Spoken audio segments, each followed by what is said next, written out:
Welcome to a second look at Psalm 27.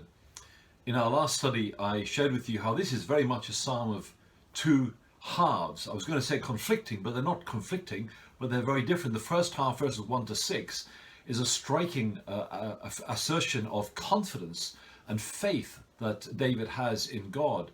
By contrast, verses 7 to 14 show his vulnerability and the fear that he often felt in his own circumstances. And I was trying to encourage you, as I was encouraging myself, that those two emotions we're so prone to ourselves, often at the same time and in the very same set of circumstances.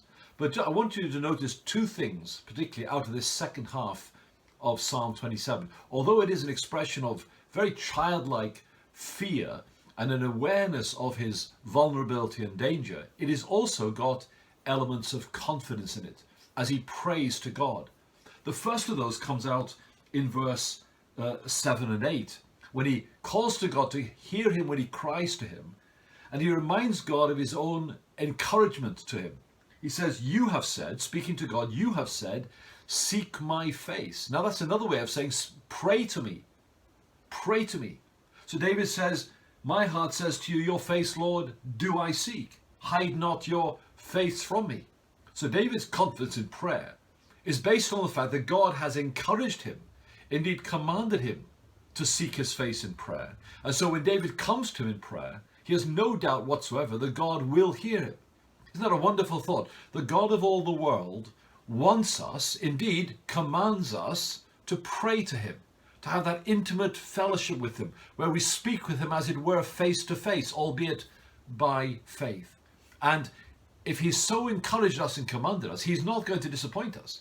He's not going to tease us in some sense, and when we come to him, turn a deaf ear to us and turn his face away from us. So David is confident that if he prays to God, God will not disappoint him. God will indeed hear him.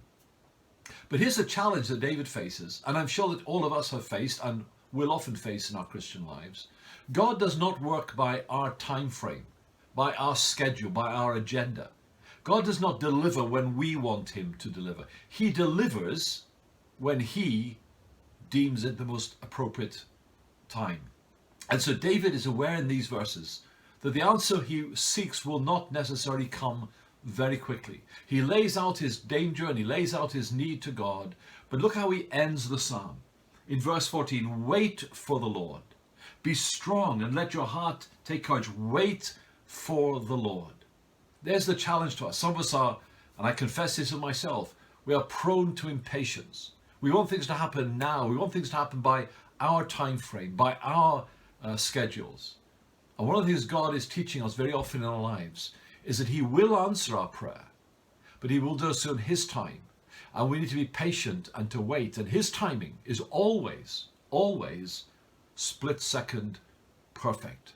And my prayer is that you and I will know more of that patience, even as we sense the fear in our hearts, but also as we express our confidence in our glorious God.